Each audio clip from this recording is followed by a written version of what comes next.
Hello students, very good morning. आज का हमारा टॉपिक है कंस्ट्रक्टर। कंस्ट्रक्टर क्या होता है, कैसी प्रोग्राम में यूज़ किया जाता है, कितने टाइप का होता है, तो हम ये देखेंगे एक एक करके। सबसे पहले आती है कंस्ट्रक्टर की डेफिनेशन। कंस्ट्रक्टर स्पेशल टाइप का मेंबर फंक्शन होता है। जो हम फंक्शन यूज़ करते हैं ओप्स में, ऑब्जेक्ट ओरिएंटेड प्रोग्रामिंग लैंग्वेज में, तो हम उनको मेंबर फंक्शन बोलते हैं। जो फंक्शन होते हैं उनको मेंबर फंक्शन बोलते हैं और जो वेरिएबल्स होते हैं उनको डेटा मेंबर बोलते हैं। तो जो कंस्ट्रक्टर है उसको स्पेशल टाइप का मेंबर फंक्शन बोला गया है। क्यों? क्योंकि जो कंस्ट्रक्टर का नेम होता है और जो क्लास का नाम होता है वो सेम होता है। कंस्ट्रक्टर का नेम और क्लास का नेम सेम होता है। अगर हमने क्लास क्रिएट की है स्टूडेंट नाम से तो कंस्ट्रक्टर का नाम भी स्टूडेंट होगा। क्लास जिस नाम से क्रिएट की जाएगी कंस्ट्रक्टर भी उसी नाम से बनाया जाएगा। तो कंस्ट्रक्टर स्पेशल टाइप का मेंबर फंक्शन होता है जिसका नाम वही होगा जो क्लास का नाम होगा। क्योंकि हम पहले क्लास को क्रिएट करते हैं तो उस टाइम जो हम क्लास का नाम दे रहे हैं कंस्ट्रक्टर का नाम भी वही होगा। कंस्ट्रक्टर का प्रयोग क्यों किया जाता है? कंस्ट्रक्टर का प्रयोग क्लास के डेटा मेंबर की वैल्यू को इनिशियलाइज करने के लिए किया जाता है। क्लास के जो डेटा मेंबर हैं उनकी वैल्यू को जब हम इनिशियलाइज करते हैं तो वहाँ पे कंस्ट्रक्टर का यूज़ होता है। मीन्स कंस्ट्रक्टर की जो फंक्शन बॉडी होती है उसी में ही वैल्यूज़ को इनिशियलाइज किया जाता है। और जो हमारे बाकी फंक्शन होते हैं उनको हमें कॉल करना पड़ता है। हमारे पास जो फंक्शन होते हैं उसको हम डिक्लेयर करते हैं। सबसे पहले उसका नाम लिखे, रिटर्न टाइप लिखें और उसकी डेफिनेशन लिखते हैं हम कि फंक्शन जो है वो किस लिए बनाया गया है, उसका पर्पज क्या है, वो क्या टास्क परफॉर्म करेगा। और जब हमें रिक्वायरमेंट होती है उस फंक्शन की तब हम उस फंक्शन को प्रोग्राम में कॉल कर लेते हैं। लेकिन जो कंस्ट्रक्टर होता है उसको कॉल करने की नीड नहीं होती। जैसे ही क्लास का ऑब्जेक्ट क्रिएट किया जाता है, जब क्लास का ऑब्जेक्ट बनाया जाता है तो कंस्ट्रक्टर ऑटोमेटिकली कॉल हो जाता है। हमने क्लास का नाम लिखा स्टूडेंट, जो हमारे पास कंस्ट्रक्टर था, क्लास का नाम स्टूडेंट लिखा, हमने ऑब्जेक्ट बना लिया S1। तो S1 ऑब्जेक्ट जैसे ही क्रिएट होगा कंस्ट्रक्टर कॉल हो जाएगा और कंस्ट्रक्टर की डेफिनेशन जो है वो वर्क करेगी। उसके बाद आता है ये कभी भी वर्चुअल नहीं होते। जो फंक्शन होता है उसके आगे हम वर्चुअल कीवर्ड लगा के उसको वर्चुअल फंक्शन बना देते हैं, लेकिन जो कंस्ट्रक्टर होते हैं वो कभी भी वर्चुअल नहीं होते। अगला पॉइंट है ये पब्लिक सेक्शन में डिक्लेयर किए जाते हैं। हमारे पास 3 टाइप के एक्सेस स्पेसिफायर होते हैं, प्राइवेट, पब्लिक और प्रोटेक्टेड। पब्लिक जो एक्सेस स्पेसिफायर है उसमें क्या है कि उसमें जो हमने डिक्लेयर कर दिए डेटा मेंबर या मेंबर फंक्शन वो अदर क्लासेस के लिए भी अवेलेबल रहेंगे। उनको क्लास के बाहर भी एक्सेस किया जा सकता है। लेकिन जो प्राइवेट होते हैं वो सिर्फ क्लास के अंदर ही एक्सेस किए जा सकते हैं और जो प्रोटेक्टेड है वो इनहेरिटेंस में यूज़ होते हैं। इनहेरिटेंस हम आगे पढ़ेंगे। अभी हमारे सिलेबस में सिर्फ इनकी डेफिनेशन देखना है, इनहेरिटेंस की डिटेल भी हम पढ़ेंगे। तो जो कंस्ट्रक्टर है वो पब्लिक सेक्शन में डिक्लेयर किए जाएंगे। प्राइवेट, पब्लिक और प्रोटेक्टेड में से हम पब्लिक में क्या करेंगे, कंस्ट्रक्टर को डिक्लेयर करेंगे और जो डेटा मेंबर लेते हैं वो हम प्राइवेट में कर लेते हैं। कंस्ट्रक्टर का कोई भी रिटर्न टाइप नहीं होता। जो हम फंक्शन लेते हैं, सिंपली जो हम फंक्शन लेते हैं उनका रिटर्न टाइप लिखते हैं हम कि इंट वैल्यू रिटर्न करेगा, फ्लोट वैल्यू करेगा या कैर वैल्यू करेगा। लेकिन कंस्ट्रक्टर का कोई भी रिटर्न टाइप नहीं होता, इवन वॉइड भी रिटर्न नहीं करता। नेक्स्ट है बाकी मेंबर फंक्शन में क्या होता है कि अगर कोई वैल्यू को इनिशियलाइज करना हो तो अलग से उसका मेंबर फंक्शन लिखा जाता है और उसको ऑब्जेक्ट के साथ लिखा जाता है। तभी उसको एक्सेस किया जा सकता है। अगर किसी वैल्यू को हमें इनिशियलाइज करना होता है तो उसका मेंबर फंक्शन बनाकर उसको ऑब्जेक्ट के साथ एक्सेस करना पड़ता है, लेकिन कंस्ट्रक्टर ये काम सिर्फ ऑब्जेक्ट बनाते ही कर देता है। कंस्ट्रक्टर में जब हम क्लास के साथ उसका ऑब्जेक्ट क्रिएट करते हैं तभी कंस्ट्रक्टर ये काम कर देता है। उसके बाद आता है कि जो हम कंस्ट्रक्टर बना रहे हैं उसको हम कैसे डिफाइन करते हैं। तो डिफाइन हम क्लास के बाहर भी कर सकते हैं और क्लास के अंदर भी कर सकते हैं। आउटसाइड ऑफ द क्लास कर सकते हैं और इनसाइड ऑफ द क्लास भी कर सकते हैं। तो हम कैसे बनाते हैं कंस्ट्रक्टर वो देखते हैं। अगर हमें क्लास के बाहर उसको डिफाइन करना है, डिक्लेयर तो हम कहाँ करेंगे, उसको पब्लिक सेक्शन में करेंगे, और डिफाइन हम उसको बाहर भी कर सकते हैं और क्लास के अंदर भी कर सकते हैं। तो पहले हम एग्जांपल देखेंगे क्लास के बाहर हम उसको कैसे डिफाइन करेंगे। तो सबसे पहले हमने लिखा क्लास कीवर्ड। क्लास जो लिखा हुआ है वो क्या है, एक कीवर्ड है। तो क्लास बनाने के लिए सबसे पहले क्लास कीवर्ड का यूज़ किया जाता है। जैसे कि हमने स्ट्रक्चर बनाने के लिए स्ट्रक्ट कीवर्ड का यूज़ किया था, उसी तरह क्लास बनाने के लिए क्लास कीवर्ड का यूज़ किया जाता है। उसके बाद उस क्लास का नाम लिखा जाता है। तो यहाँ पे हमने क्लास का नाम लिखा है स्टूडेंट। क्लास कीवर्ड लिखे, क्लास का नाम लिखा है हमने स्टूडेंट। क्लास का नाम लिखने के बाद करली ब्रैकेट हम स्टार्ट कर देते हैं क्योंकि क्लास हमारी यहाँ से स्टार्ट हो गई है। यहाँ पे हमने कोई प्राइवेट सेक्शन नहीं बनाया, कोई भी हमने डेटा मेंबर जो है वो प्राइवेट नहीं लिया। हमने सिंपली क्या करा, पब्लिक में एक फंक्शन बना दिया और ये फंक्शन का क्या नाम है, स्टूडेंट। फंक्शन का नाम क्या है यहाँ पे, स्टूडेंट। तो जो स्टूडेंट है फंक्शन का नाम, क्लास का नाम भी तो वही है। यहाँ पे जो मेंबर फंक्शन है उसका नाम भी स्टूडेंट है और क्लास का नाम भी स्टूडेंट है। तो कंस्ट्रक्टर वही तो होता है जो पब्लिक सेक्शन में डिक्लेयर किया जाता है और क्लास का नाम और कंस्ट्रक्टर का नाम सेम होता है, इसलिए इसको कंस्ट्रक्टर बोला गया है यहाँ पे। और ये लिखा हुआ है यहाँ पे कमेंट कि ये कंस्ट्रक्टर है। तो यहाँ तक क्या हुआ, क्लास बनाई, क्लास कीवर्ड के साथ क्लास बनाई और क्लास का नाम लिखा स्टूडेंट। उसके बाद पब्लिक सेक्शन में स्टूडेंट कंस्ट्रक्टर को डिक्लेयर कर दिया और क्लास बंद कर दी, यहाँ पे करली ब्रैकेट क्लोज करी और साथ में सेमीकोलन लगा के क्लास को क्लोज कर दिया। अब हमने यहाँ तक सिर्फ फंक्शन को डिक्लेयर किया है, डिफाइन नहीं किया। ओनली हमने ये बताया है कि स्टूडेंट नाम का एक मेंबर फंक्शन है जो कि एक कंस्ट्रक्टर है। क्यों? क्योंकि क्लास का नाम और मेंबर फंक्शन का नाम सेम है। अब हमें क्या करना है, जो हमने कंस्ट्रक्टर बनाया है उसकी डेफिनेशन बतानी है, उसको डिफाइन करना है। तो कैसे करेंगे, स्टूडेंट स्कोप रेजोल्यूशन ऑपरेटर का यूज़ करेंगे। आपको कीबोर्ड पे 2 कोलन लगाने हैं, यहाँ पे कीबोर्ड पे कोलन होता है तो यहाँ पे डबल कोलन लगाने हैं, तो वो बन जाएगा स्कोप रेजोल्यूशन ऑपरेटर। और उसके बाद कंस्ट्रक्टर का नाम, कंस्ट्रक्टर का नाम क्या होगा, सेम होगा, जो क्लास का नाम है वही कंस्ट्रक्टर का नेम होगा। उसके बाद कंस्ट्रक्टर बॉडी लिखनी है। तो जब भी हम कोई फंक्शन स्टार्ट करते हैं, डेफिनेशन उसकी स्टार्ट करते हैं, तो क्या करते हैं, करली ब्रैकेट ओपन करते हैं और डेफिनेशन के बाद करली ब्रैकेट को क्लोज कर देते हैं। तो यहाँ पे देखो कि हमने जो कंस्ट्रक्टर डिफाइन किया है वो क्लास के बाहर डिफाइन किया है, क्योंकि क्लास तो हमारी यहाँ तक थी, यहाँ पे क्लास को क्लोज कर दिया गया था और उसके बाद कंस्ट्रक्टर को यहाँ पे डिफाइन किया गया। तो ये था constructor definition outside of the class.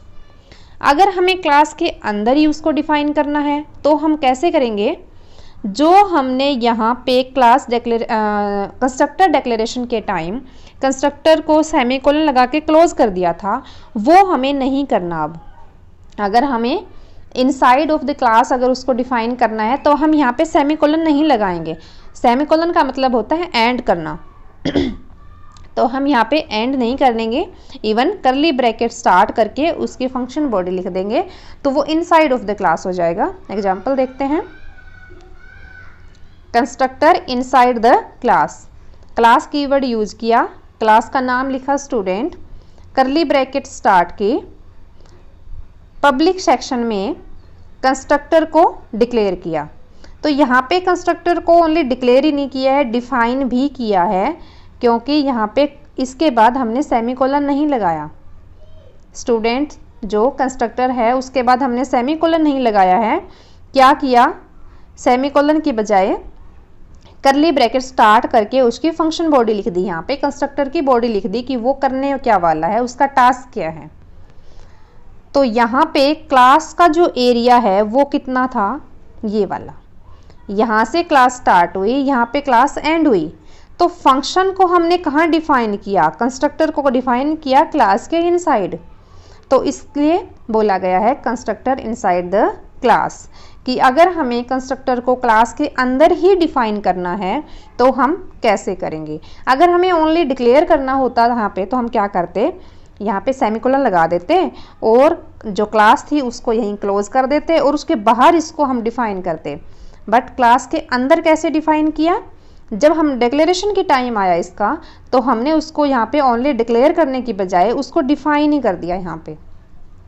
तो ये था क्लास के बाहर और क्लास के अंदर किसी कंस्ट्रक्टर को डिफाइन कैसे करते हैं। उसके बाद एक प्रोग्राम है कंस्ट्रक्टर का,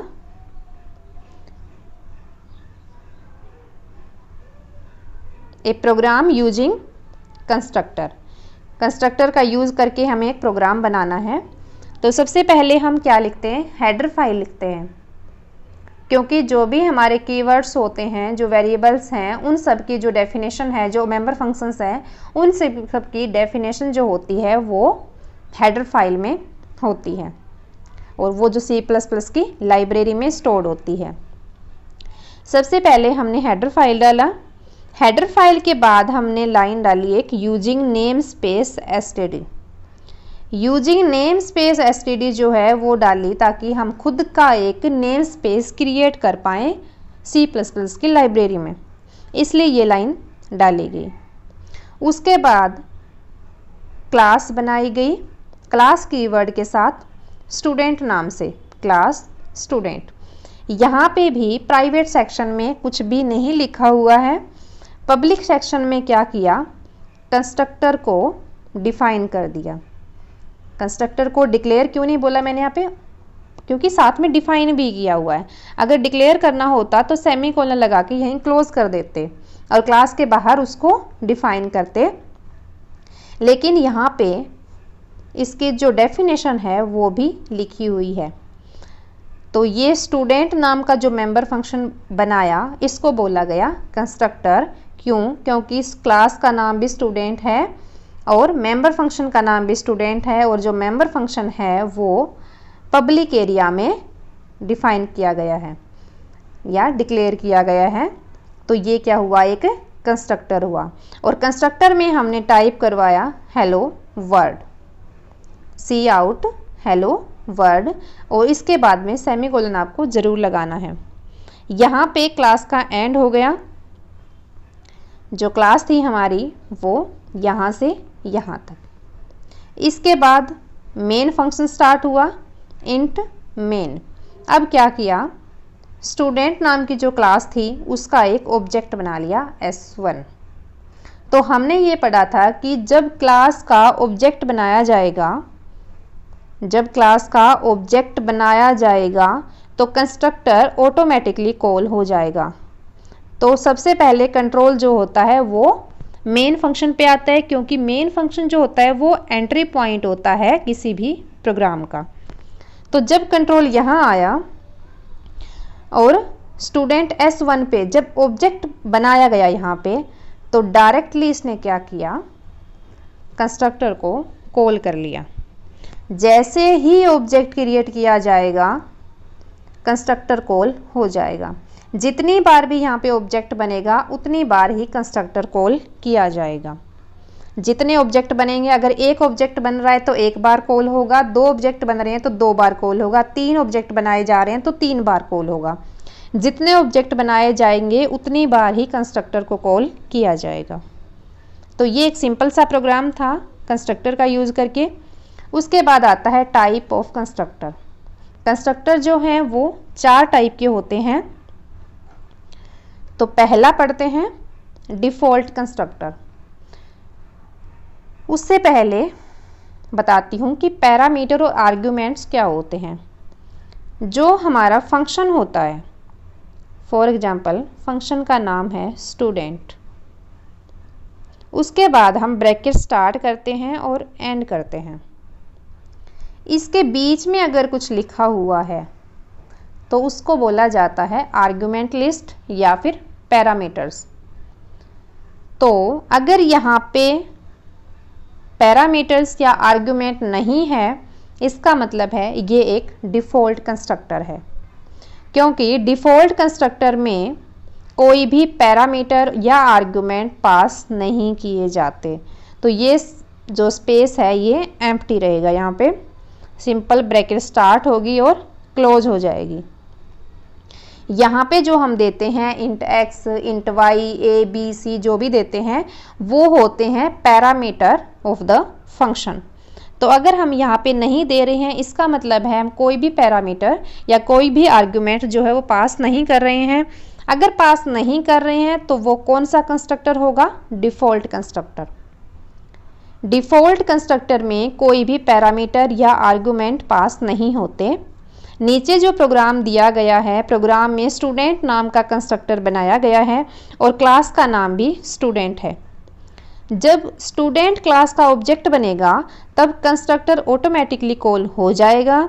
जितनी बार स्टूडेंट क्लास का ऑब्जेक्ट बनेगा उतनी बार कंस्ट्रक्टर कॉल होगा। डिफ़ॉल्ट कंस्ट्रक्टर में कोई भी पैरामीटर या आर्गुमेंट पास नहीं होता और जैसे ही क्लास का ऑब्जेक्ट बनाया जाता है कंस्ट्रक्टर ऑटोमेटिकली कॉल हो जाता है। जितने टाइम ऑब्जेक्ट बनेगा उतने ही टाइम कंस्ट्रक्टर कॉल किया जाएगा। तो प्रोग्राम देखते हैं। सबसे पहले हेडर फाइल इंक्लूड करी, उसके बाद यूजिंग नेम स्पेस एसटीडी, इसके बाद सेमीकोलन आएगा। क्लास कीवर्ड, स्टूडेंट का नाम क्लास तो क्लास स्टूडेंट। क्लास को स्टार्ट किया, पब्लिक स्टूडेंट, यहाँ पे स्टूडेंट एक कंस्ट्रक्टर है और हेलो वर्ड टाइप करवा लिया और क्लास को यहाँ पे क्लोज कर दिया। ये तो सिंपल है यहाँ तक जो हमने पहले किया एक सिंपल प्रोग्राम। उसके बाद आता है इसका मेन फंक्शन, कंस्ट्रक्टर का, डिफ़ॉल्ट कंस्ट्रक्टर का मेन फंक्शन। ये जो ब्रैकेट लग जाती है तो वो एक फंक्शन बन जाता है। तो यहाँ पे जो मेन है वो भी एक फंक्शन है। रिटर्न टाइप इंटीजर है, रिटर्न टाइप इंटीजर है। तो इसमें देखो मेन फंक्शन स्टार्ट हुआ जब इसकी ब्रैकेट ओपन ब्रैकेट स्टार्ट हुई और यहाँ पे इस ब्रैकेट को क्लोज किया तो स्टूडेंट नाम की क्लास के ऑब्जेक्ट बनाए गए। कितने? S1, S2, S3 तीन ऑब्जेक्ट बनाए गए। तो जैसे ही ऑब्जेक्ट S1 पे जाएगा ये इसको कॉल करेगा, हेलो वर्ड टाइप हो जाएगा, हेलो वर्ड प्रिंट हो जाएगा। S2 पे जाएगा तो फिर से इसको कॉल करेगा। S3 जब क्रिएट होगा तो फिर से इसको कॉल करेगा।